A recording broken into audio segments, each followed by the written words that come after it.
11 months after Ryan Fischer's sudden passing and a night that ended with an incredible image of sportsmanship and compassion between a couple of high school hockey teams, Grandville and Detroit Catholic Central will meet again this Saturday. This time at the Van Andel Arena in downtown Grand Rapids to raise money for the Ryan Fischer Scholarship Fund. 24-hour News 8's Larry Figurski is not only a longtime Grandville resident, but also a 1982 graduate of Detroit Catholic Central. Yeah, perfect to tell his story, and he joins us now live from Van Andel Arena with more on, Larry, what has become a unique relationship between these two teams from different sides of the state. Yeah, and two very good teams as well, Brian, and in their words, bonded like brothers now. It's a relationship built on competition and compassion, respect and understanding, and friendship and faith. And Ryan's parents, Ronnie and Scott, say that would make Ryan, very proud and very happy because it was the kind of relationship he was always trying to build with and for others. Friday, March 7th was undoubtedly the worst day in our lives. Yet we managed to get to that hockey game and are so glad that we did. What they witnessed at its conclusion was one of the most inspirational moments in high school hockey history. That was, again, I really believe Ryan's first great deed from heaven was to craft that horrific day and to turn it into something very special. One team consoling another whose season it had just ended. We saw them all huddled around the net, and just as a hockey community, we knew it was the right thing to do, just go down there and have their backs and support them. Over a sorrow that went well beyond the game. Max Heltman, who wore Ryan's jersey, was down, was about to start the prayer, and then out of the corner of my eye, I saw some people skating toward us. I felt a hand on my shoulder, and there was nobody behind me, so I knew, and then I saw a couple of white jerseys coming over, and I just thought it was just so awesome of them to show that sportsmanship. And compassion. Probably one of the most spiritual things I've ever seen. What went through your mind when you saw that happening? I started crying like a baby. We had a few wounds that were still pretty fresh, and just to know and feel what they were going through a little bit, it really hit home.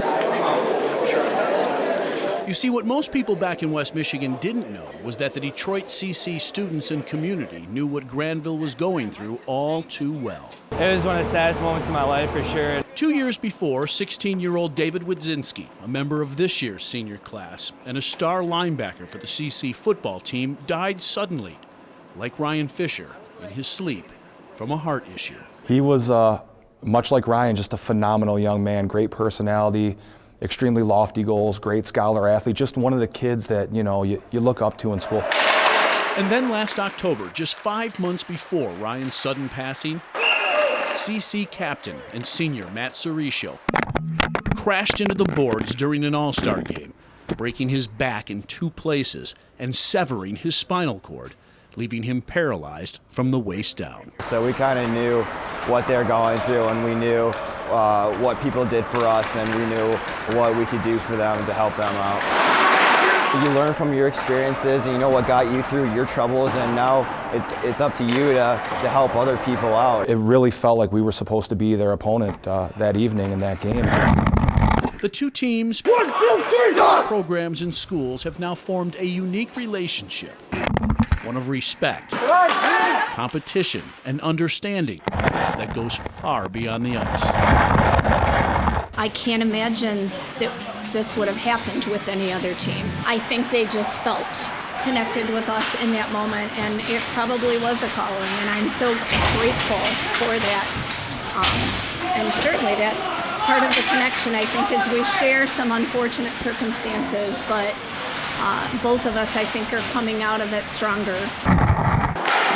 Saturday, they meet again in the first game between the two since the state semifinals on the day of Ryan's passing last March. There's no team I'd rather play in that game than them, just because of the respect they showed us and the sportsmanship they showed us. And it's an awesome opportunity to get to play them because they're so good. The perennial state power and defending state champion Shamrocks facing off with the Bulldogs once again, this time at Van Andel Arena in downtown Grand Rapids, to together raise money for the Ryan Fischer Scholarship Fund and help keep his legacy alive. To have them come here and play us, and especially in such a cool venue, and also to honor Ryan, it's a really great thing. He Would absolutely love it. I mean, he would love this type of thing. These two schools coming together. Win or lose for us in that game, we don't care. We just want to go there and once again wrap our arms around the Fischer family and Grandville community. Again, the game is set for 1:30 here tomorrow afternoon. You can get tickets at griffinshockey.com. The code word, by the way, you're looking for is Fischer with a C. All proceeds of the game will go to the Ryan Fischer Legacy Scholarship Fund. And, of course, the ticket will also get you into not only the game here at 1:30 tomorrow afternoon, but the Griffins game as well later that night. Brian, Sue? Larry, hard to believe it's only been just about a year now since that all happened. But just watching those images again, so poignant, so powerful. And it's awesome that both of these teams found a way to be able to pay it forward in some aspect. Yeah, it certainly is, Brian. And I think that's, you hate to use that phrase, silver lining in a situation that was as bad and devastating and saddening as this was. But I think that, the Fischers are very proud of that. The people remember Ryan. They remember what he was, stood for, what he was about. And it gives them an opportunity to continue his legacy. And they see it in so many ways. And that's what makes them very happy, I think. Oh, absolutely. Such a great both story. have a lot to be proud of. Thank you, Larry. Larry, thank you.